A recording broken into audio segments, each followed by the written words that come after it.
मोठ्या प्रेमानं जयघोष करायचा आहे. छत्रपती शिवाजी महाराज की. काय आवाज, फटाके चालू होते. अरे निर्जीव दगड सुद्धा पेटले असतील आज. आणि एवढं गर्जना, एवढं गायन होऊन जर आपण पेटत नसल तर मग चिंतनाचा विषय आहे. आज महिलांची संख्या भरपूर आहे, माझ्या माता भगिनींची, आणि पुरुष मर्द मावळ्यांची संख्या भरपूर आहे. पण आज माय मावल्यांनो, मला तुमचा आवाज बघायचा आहे, फक्त तुमचा आवाज. छत्रपती शिवाजी महाराज की.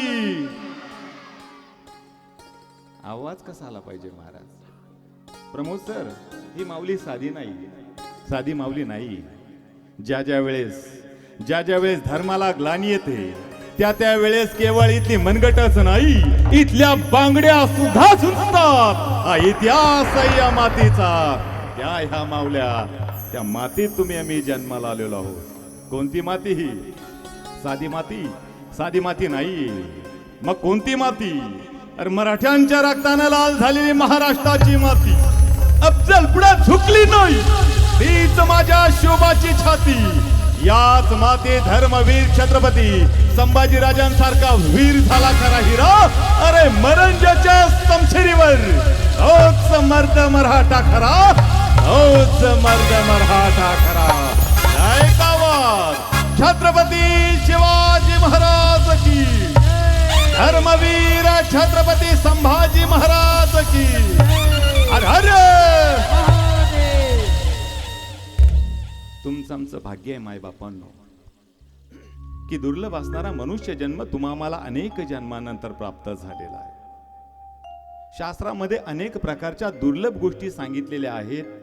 त्यामध्ये प्रामुख्यानं 3 गोष्टी दुर्लभ सांगितलेल्या आहेत. 1, मनुष्य जन्म मिळणं दुर्लभ आहे. 2, मुमुक्ष अवस्था प्राप्त होणं त्याहून दुर्लभ आहे. आणि संतांची संगत प्राप्त होणं त्यापेक्षाही दुर्लभ आहे. शास्त्र सांगतं, दुर्लभत्रयम वैतैत देवानुग्रह हेतुकम मनुष्यत्व मुमुक्षत्व महापुरुष संशय. भाग्य आहे तुमचं आमचं मनुष्य जन्म मिळाला. भाग्य आहे तुमचं आमचं मुमुक्ष अवस्थेच्या दिशेने वाटचाल चालली आहे. आणि भाग्य आहे तुमचं आमचं संतांच्या संगतीत जन्म मिळाला आहे. पण त्याहून महत् भाग्य सांगावं लागेल माय बापांनो, भारतासारख्या पवित्र कुळात पावन देशात तुमचा आमचा जन्म आहे. पवित्र ते कुळ पावन तो देश, जेथे हरीचे दास जन्म घेते. नाथ महाराज सांगतात, भरत खंडे नरदेह प्राप्ती, येतो परम भाग्याची संपत्ती. यावरून मला एक उदाहरण आठवलं बघा. स्वामी विवेकानंद एका तत्वज्ञानं स्वामी विवेकानंदांना प्रश्न विचारला, स्वामीजी, तुम्ही तुमच्या देशाचं, तुम्ही तुमच्या संस्कृतीचं खूप गुणगान करता. अशी कुठली गोष्ट आहे जी तुमच्या देशात आहे आमच्या देशात नाही, तुमच्या संस्कृतीत आहे आमच्या संस्कृतीत नाही? त्यावर स्वामी विवेकानंदांनी दिलेलं उत्तर खूप गोड आहे.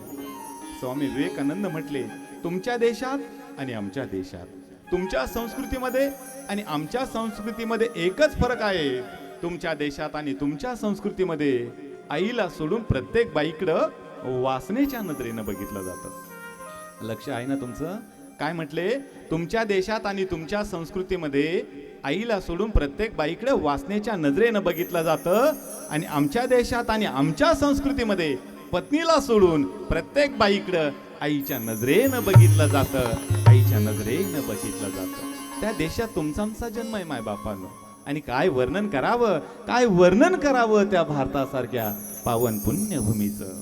जहाँ डाल डाल पर सोने की चिड़िया करती है बसेरा, ओ भारत देश मेरा, ओ भारत देश मेरा, जहाँ सत्य अहिंसा और धर्मों का पग पग लगता डेरा, ओ भारत देश मेरा, ओ भारत देश मेरा.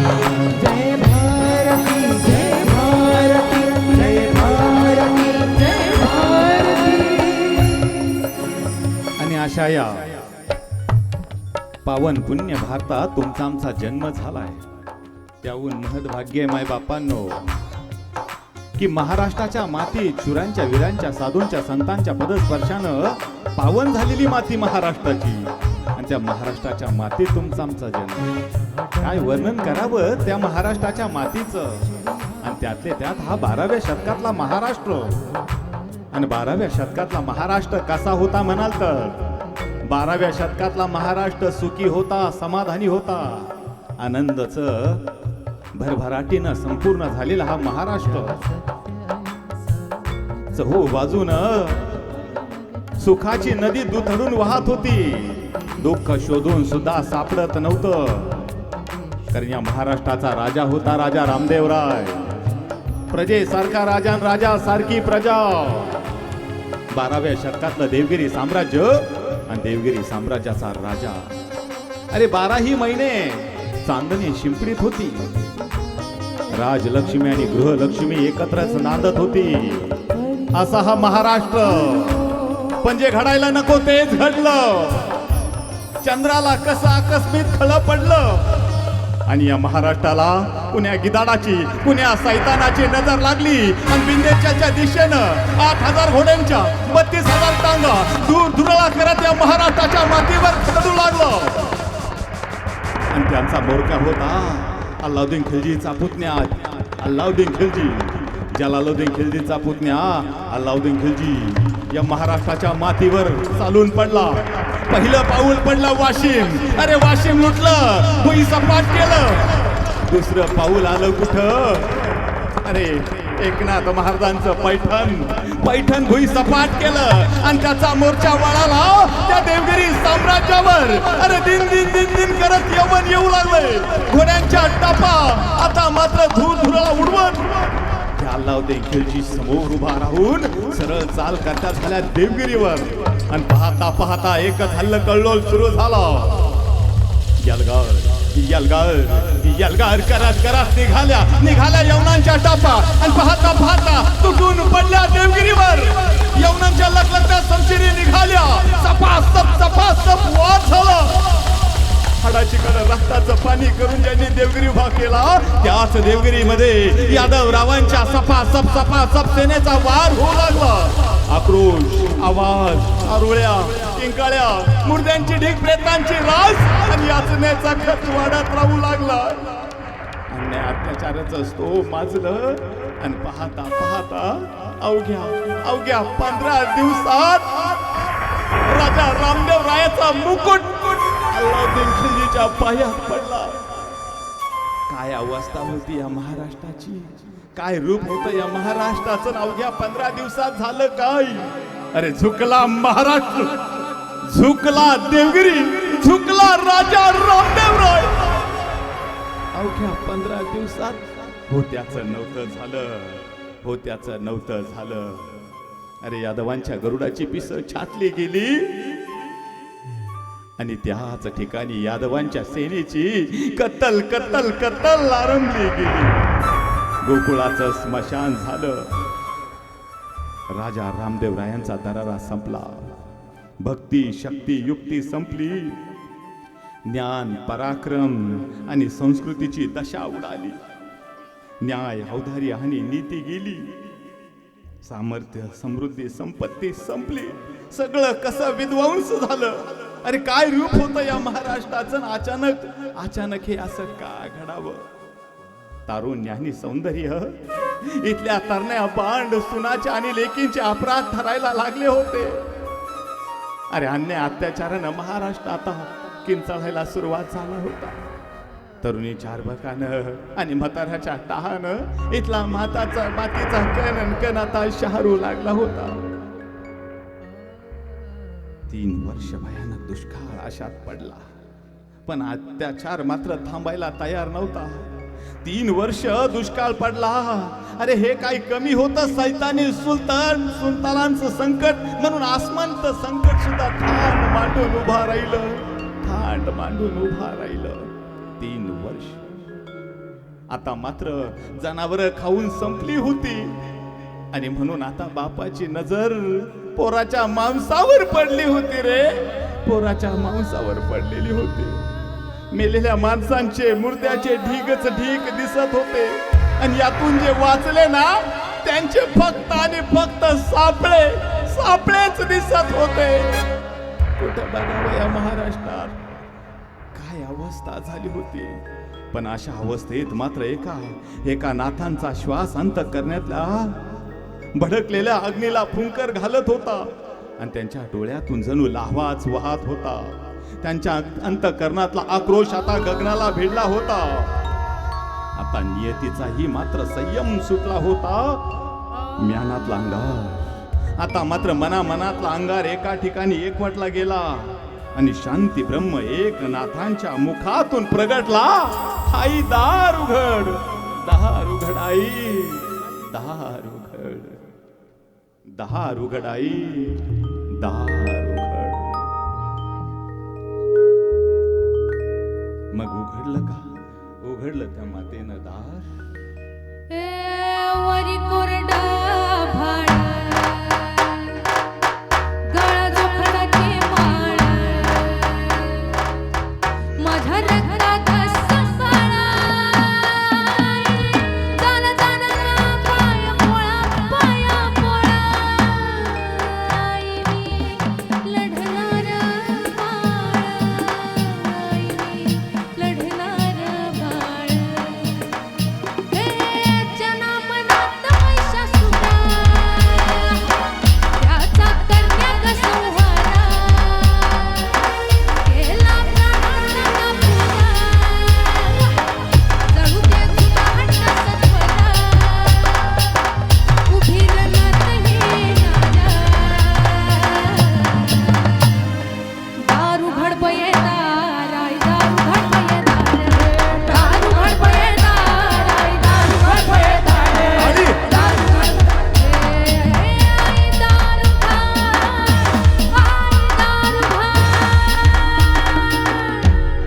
आणि उघडलं का? उघडलं दार उघडलं. 300 वर्षाचा कालखंड उलटला गेला. 15व्या शतकाला प्रारंभ झाला आणि एवढं करून सुद्धा त्या बाईनं दार उघडलं. उघडलं दार. हो हो हो हो दार उघडलं. सिंदखेडचे मातब्बर सरदार लखुजीराव जाधवांच्या रूपानं त्यांच्या पोटी जन्माला आलेली कन्या नाव जिजाऊ. आणि पाहता पाहता जिजाऊ कलेनं आकार घेऊ लागल्या आणि वेरूळचे असणारे मालोजी भोसले यांच्या सून तर शहाजी राजांच्या पत्नी म्हणून माहेर सिंदखेड सोडून आता मात्र सासरी वेरूळ आल्या. दिवसामागन दिवस जाऊ लागले आणि पाहता पाहता अनेक गोष्टी मासाहेबांच्या कानावर पडायला लागल्या. वाढता अन्याय अत्याचार होणारा आता मासाहेबांना दिवसा डोळ्या पावत नव्हता. जिकडून तिकडून अन्याय अत्याचाराचं स्तोम माजलं होतं. कोण वाचविल यातून? कोण वाचविल? वाचवणारं नव्हतंच कुणी. आणि अशाच वेळेस घडून एक घटना घडली. एके दिवशीचा तो प्रसंग आहे. निजाम शहाचा दरबार तुडुंब भरला होता. लखुजीराव जाधव आणि जावई शहाजीराजे निजामशाहीच्या दरबारात एकाच ठिकाणी चाकरीला होते. दरबार संपला आणि प्रत्येक जण आपापल्या घराच्या दिशेने जायला निघाला. वाड्याच्या दिशेने निघाला, महालाच्या दिशेने निघाला. कोणी म्यान्यात बसलं, पालखीत बसलं, कोणी अंबारीत बसलं. अरे घोड्यावर टाच मारून आता प्रत्येक जण आपापल्या महालाच्या दिशेने निघाला. लखुजीराव जाधव यावेळेस बरच दूर अंतर कापून गेले होते आणि माग मात्र गोंधळ तसाच चालू होता.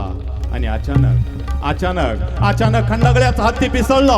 अरे पाहिल त्याला पकडू लागला, तोंडे धरू लागला आणि पाहता हैदोस पाडला. चिर करत खंडागळ्याचा हत्ती मदबस्तावला गेला. अरे डोक्यावर पाय ठेवावं आणि एखादं फटाक फुटावं तसं फट दिशी मस्त फुटायला लागलो. बरगडीवर पाय पडायचा, कडकड्या मोडायच्या. पण हे सगळं पाहताना एक शमशेर बहादर शांत बसेल तरी कसा बसेल? कोण होता तो? मासाहेब जिजाऊंचा भाऊ लखुजीराव जाधवांचा मुलगा दत्ताराव उठून उभा राहिला. म्यानातली शमशेर बाहेर पडली. हत्तीवर चाल करता झाला आणि पाहता हत्तीवर बार पडू लागलो. पण त्याच वेळेस बाजूला बसलेले संभाजीराजे शांत बसतील ते कसे? संभाजीराजे कोण? संभाजीराजे मासाहेब जिजाऊंचे सख्खे चुलत दीर, शहाजीराजेंचे सख्खे चुलत भाऊ. संभाजीराजे उठून उभे राहिले आणि बोलते झाले, दत्ताराव हत्तीस न मारते, हत्तीस मारणं गरजेचं नाही दत्ताराव. पण काही केल्या दत्ताराव ऐकायला तयार नाही आणि अखेर दत्तारावाचा वार हत्तीच्या सोंडीवर झाला. वारावर वार झाला, वाराची बौछार उडाली आणि मदमस्त झालेला हत्ती रक्ताच्या थारुळ्या चिर चिर चिर करून मेला. संभाजीराजानं पाहिलं, संताप अनावर झाला. दत्ताराव, काय गुन्हा केलास? सांगितलं होतं तुम्हास न मारणे हत्तीस. आणि संभाजीराजांचा संतापला. संभाजीराजे उठून उभे राहिले. म्यानातून शमशेर निघाली आणि पाहता पाहता दत्तारावर वार करती झाली आणि धाड दिवशी दत्तारावाची गर्दन धडाव वेगळी झाली. वाऱ्यासारखी बातमी लखुजराव जाधवांच्या कानावर गेली. सर्व दिवशी लखुजराव जाधव माघारी फिरले. पाहतो तर काय माझा लाडका पुत्र रक्ताच्या थारुळ्यात नाला. कुणी मारला भोसल्याचा संभाजी. आणि पाहता लखुजराव जाधवांच्या अंगात प्रलय भैरवळा संचारला झाला. डोळे लालबुंद झाले, मिशा फुरफुरल्या. शमशेर तळापली, शोधू लागली आपल्या लेकाच्या मारेकऱ्याला. कोण आहे तो? आणि समोर दिसला कोण? स्वतःचा सक्का जावई शहाजीराजे लढताना पहिला वाद झाला. जावयावर पडली. आणि पाहता त्याच ठिकाणी शहाजीराजे मूर्छित झाले म्हणून राजे वाचले. नाही तर स्वतःच्या हातानं आपल्या लेकीचं कुंक पुसलं गेलं असतं. शोधित होते नजर संभाजीचे आणि लढताना संभाजी राजा पाहिला. शमशेर मी आत झाली आणि पाहता निघाली आणि संभाजी राजांच्या घुसली छातडत गेली तशीच निघाली बाहेर. कुणाचा बदला खून करून. लखुजराव जाधवांचा संताप शांत झाला आणि धाड धिप्पाड देहाचा संभाजी रक्ताच्या थारुळ्यात झाला. एक क्षण होता, सगळं कसं आनंदित होतं आणि आता तो क्षण सुरू झाला कसं विध्वंस झालं. आणि इथूनच खऱ्या अर्थानं भोसले आणि जाधवरावांच्या जन्मांतरीचं वैर सुरू झालं. जाधवांची माणसं आली, दत्तारावाचं प्रेत घेऊन गेली. भोसल्यांची माणसं आली, संभाजी राजांचं प्रेत घेऊन आली. अरे भोसले रडत होते संभाजी राजांसाठी आणि जाधव रडत होते दत्तारावासाठी. पण माझ्या जिजाऊनं कुणासाठी रडावं?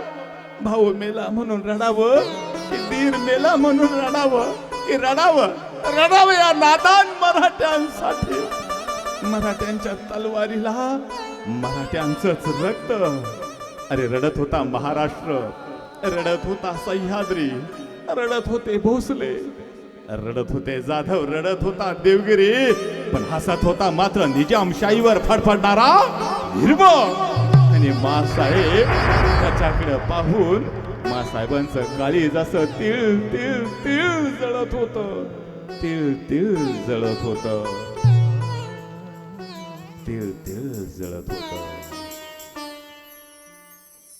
जळली माझी काया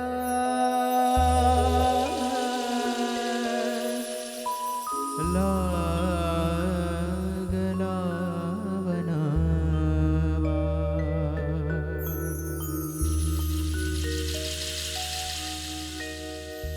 जळली माझी काया लागला वनावा.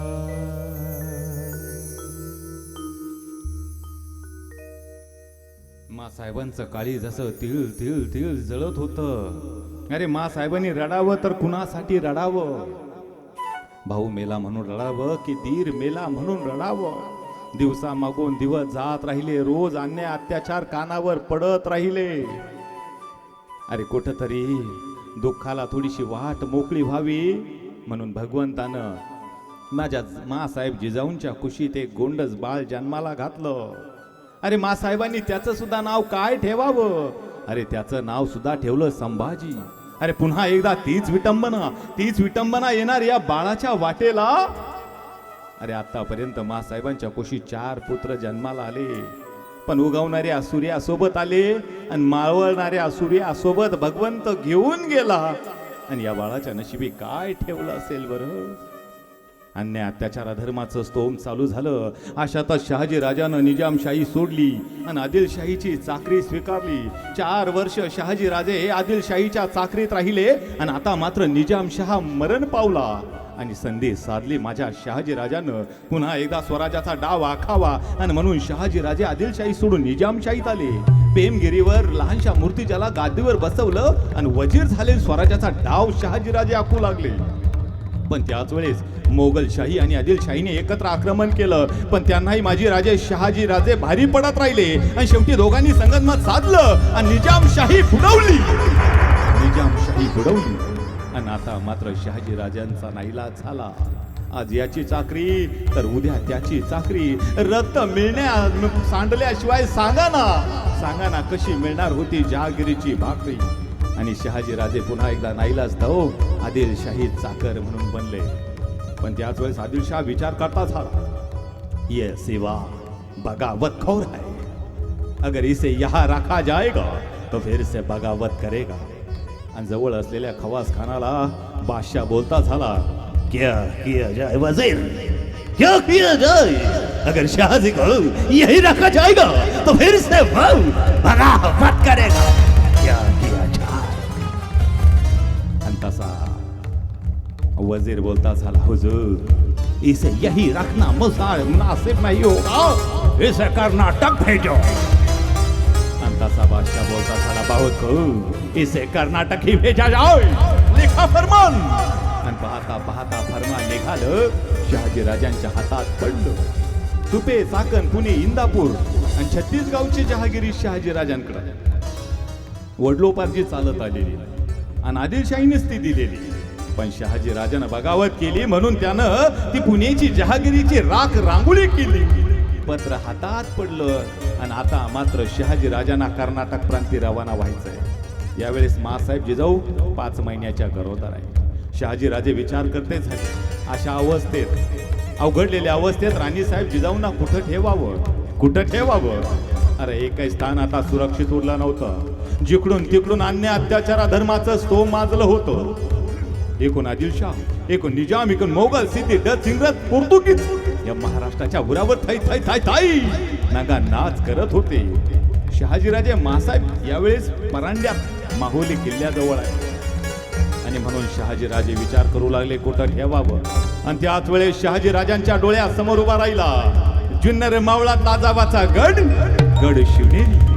8ही बाजूना प्रशांत मंदिर आहे. दऱ्या डोंगऱ्याचा आहे, खड्या कपारीचा आहे, काट्या कुपाट्याचा आहे, झाडा झुडपाचा आहे. अरे नाना घाटांनी गजबजलेला वाघांची गस्ती आणि काळ्या भोर मातीत विराजमान झालेला गड शिवनेरी. गडाचे गडकरी विजयी शुद्धजी विश्वास. शहाजी राजांचे स्नेही म्हणजे थोरले पुत्र संभाजी राजे, तत्कालीन परिस्थितीत 7 वर्षाचे. त्यांचे ते सासरे व्याहीच आणि मासाहेबांची रवानगी शिवनेरी किल्ल्यावर केली आणि शहाजी राजे संभाजी राजांना घेऊन कर्नाटक प्रांती रवाना झाले. दिवसामागून दिवस जाऊ लागले आणि मासाहेबांनी शिवाई देवीस रोज मंदिरात पूजाला जावं.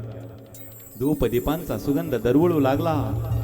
देवीची पूजा करावी, प्रार्थना करावी, साकडं घालावं त्या देवीला. रोज उठावं आणि रोज अन्याय अत्याचाराचा स्तोम कुठल्या ना कुठल्या बाबतीतून कुणी ना कुणी गडावर घेऊन यावा. आणि एके दिवशी मासाहेब अशाच शिवाई देवीच्या मंदिरात पूजेला बसले असताना आणि अचानक दूरवरून कुठून तरी केविलवाणी किंचाळी मासाहेबांच्या कानावर पडली. आई ग आई, वाचवा, कोणीतरी वाचवा मला. आणि त्या आवाजाने मासाहेबांचं काळीच लवाऱ्याच्या भात्यासारखं धडधडू लागलं. मासाहेबांचं काळीच धडधडू लागलं. कुणाचा असेल आवाज, कोण असेल बरं ती लेकरू. आणि मासाहेब उठल्या, धावत दिंडी दरवाजा जवळ निघाल्या. पण त्याच वेळेस गडाचे गडकरी विजय शुद्धजी विश्वास यांच्या धर्मपत्नी लक्ष्मीबाई मासाहेबांसामने आल्या. आडवा हात केला आणि मासाहेबांनी म्हणाल्या, कुठं निघाला असा हौसाप. आणि मासाहेबांनी म्हणावं, लक्ष्मीबाई बाजूला व्हा, पुण्यात तरी एका कोवळ्या लेकराच्या आबरूला धोका आहे. जायला हवं नाही तर तिच्या आबरूचे लक्तर वेशीवर टांगली जातील. लक्ष्मीबाई बाजूला व्हा. आणि मासाहेबांचे पाय लक्ष्मीबाईनं धरले आणि मासाहेबांनी लक्ष्मीबाईने म्हणावं, शांत करा मुलं, आणि मासाहेबांनी लक्ष्मीबाईंनी म्हणावं, लक्ष्मीबाईंनी म्हणावं, आऊसाहेब आऊसाहेब, अहो कोणत्या कोणत्या लेकराची आबरू तुम्ही वाचवतात. अहो हे दिवसागणिक रोजच झालो. तरण्या ताट्या पोरीचं सौंदर्य श्राप ठरावा महाराष्ट्राच्या मातीला. आऊसाहेब अजून 15 दिवस नाही झालो, एक तरणी ताठी पोर लगीन करून म्हणून शान काय गावात आली, पण त्याच वेळेस आपल्या नंदेसोबत शेण कराय म्हणून बाहेर काय आली, आणि त्याच वेळेस एका यवनाची नजर तिच्यावर पडली आणि घोड्याच्या टापा निघाल्या तिच्या दिशेनं. पोर घाबरली, भेदरली, शहरली, धावत निघाली घरातलं. दार उघडलं, आतमध्ये घुसलं, कडी टाकली, दार बंद केलं. यवन दाराजवळ आला, दारावर लात मारू लागला. दार दिशी दार तोडलं, घुसला घरात, धरला हात, फोडली बाहेर, आणली फरी म्हणतात सगळ्यांसमोर. नाही आलं कुणी वाचवायला, धरली उचलली घोड्यावर, नेली रानोबाळ, भोगली, आणि केवळवाल्या किंचान आलं. धरला इथला मातीचा कणन कर, हादरला शिवनेरी, अवघे धरला सह्याद्री. आऊसाहेब कोण येईल आणि आलाच कोणी तर उभा कापला गेला. आऊसाहेब उभा कापला गेला. मासाहेबांनी म्हणावं, यापासून कोणी वाचवणार नाहीच का लक्ष्मीबाई, कोणी वाचवणार नाहीच. आणि आऊसाहेबांनी लक्ष्मीबाईनं म्हणावं, आऊसाहेब आता तुमच्या पोटातला यो पोरच होईल कर्तन काळ. आता साक्षात त्या शिवाला अवतार घ्यावा लागेल आऊसाहेब तुमच्या पोटातून. मासाहेब मट्ट दिवशी खाली बसल्या. असेच काही दिवस गेले आणि एके दिवशी गडाचे गडकरी विजय शुद्धची विश्वास मासाहेबांसमोर आले. चेहरा पडलेला, डोळे लालबुंद झाले, डोळे बंद केले, मोत्यासारखे टपटप थेंब खाली पडले. मासाहेबाला काही कळेच नाही. मासाहेबांनी म्हणा, विश्वासराव अहो काय झालं, का चेहरा सुकला? काय नाही आऊसाहेब. अहो काय झालं? काय नाही आऊसाहेब. अहो मग चेहरा का दुःखी, का डोळे भरून आले तुमचे? आऊसाहेब अहो कोणच्या तंडासने सांगावं तुम्हासने काय झालं म्हणून सांगा. विश्वासराव काय झालं सांगा. आऊसाहेब लय वंगाळ घडलं, लय वंगाळ घडलं. विश्वासराव अहो वंगाळ काय लावलं, काय झालं सांगा मला. आऊसाहेब माझ्याच्यानं सांगवल्या जायचं नाही, तुमच्यानं ऐकवल्या जायचं नाही. आऊसाहेब लय वंगाळ घडलं. विश्वासराव वंगाळ काय लावलं सांगा आता, नका अंत बघू. लखुराव जाधवांसारख्या शूरवीरांची कन्या आहोत आम्ही. शमशेर बहादर शहाजी राजांची पत्नी. खूप आघात सहन केले या जिजाऊन, आणि खूप आघात सहन करण्याची ताकद आहे या जिजाऊ. सांगा विश्वासराव सांगा, आमचा संयम सुटतो आहे सांगा. आणि विश्वासरावानं म्हणावं, आऊसाहेब तुमचं वडील लखुराव जाधव आणि आबासाहेब. मासाहेबांनी आऊसाहेब शब्द ऐकला आणि मासाहेबा म्हणावं, आबासाहेब काय काय काय झालं आमच्या आबासाहेबांना सांगा. विश्वासराव काय झालं आमच्या आबासाहेबांना? मासाहेब म्हणलं सामान तुम्हासनी तुमच्यानं ऐकावल्या जायचं नाही. सांगा विश्वासराव सांगा. आणि विश्वासरावानं म्हणावं, आऊसाहेब अव कसं सांगावं, तुमचं वडील लखुराव जाधव सोबत तुमचं 2 भाऊ अष्टोजी राघोजी आणि तुमच्या भावाचा मुलगा यशवंतराव त्या निजामशाहीच्या दरबारात त्या बादशाला कुर्निसात कराय म्हणून क्षण काय गेले. पण त्याच वेळेस बादशाह उठला, डोळ्याची इशारा झाली. जे शहाजी राजानं केलं तेच लखुराव जाधव का ना करणार, आणि म्हणून उठला, डोळ्याची इशारा झाली आणि यवनाच्या लग्नाच्या समशेरी निघाल्या. सपासप वार झाला. हाडाची काढ रक्ताचं पाणी करून यांनी देवगिरी उभा केला. आऊसाहेब अहो त्याच देवगिरी जाधवरावांच्या रक्ताचा देवगिरी धावून निघाला. आऊसाहेब देवगिरी धावून निघाला. आऊसाहेब देवगिरी धावून निघाला. मासांची जाऊ टप दिशी खाली बसले. पांडुरंगा यापासून कोणी वाचवणार नाहीत का रे बाबा? अरे किती दिवस हा न्याय, किती दिवस हा अत्याचार. तू म्हणतोस ना, ज्या वेळेस धर्म लागला आणि येथे धर्म संकटात सापडला जातो त्यावेळेस तो कुठल्या ना कुठल्या रूपात प्रगट होत असतो. मग तो प्रभू श्री रामचंद्राच्या रूपाने असू द्या, नाहीतर भगवान गोपाल कृष्णाच्या रूपाने असू द्या, नाहीतर माझ्या उदरातून जन्माला येणाऱ्या या बाळाच्या रूपाने असू द्या. पांडुरंगा, हे शिवशंभू, अरे घे ना माझ्या उदरातून जन्म. तू म्हणतोस ना, यदा यदा हि धर्मस्य तदात्मजं सृजाम्यहं परित्राणाय साधूनां विनाशाय च दुष्कृतं धर्म संस्थापनार्थाय संभवामि युगे युगे, संभवामि युग युगातून एखादा युग प्रवर्तक येत असतो.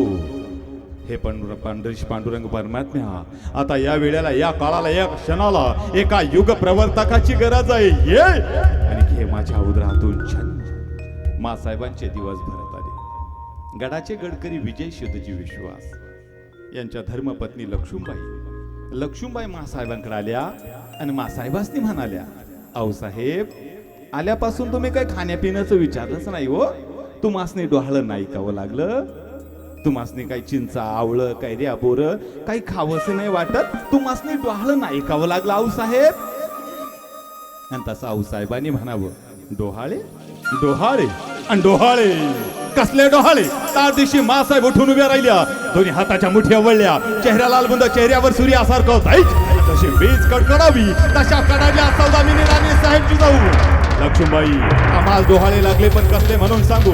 असं वाटतं लग्नात समशेर घ्यावी, समशेर ध्यान करावी, चिरटोप घ्यावा, परिधान करावा, चिलखत घालावं, रेखीबीत पाय अटकावून टाच मारून मांड ठोकावी त्या घोड्यावर.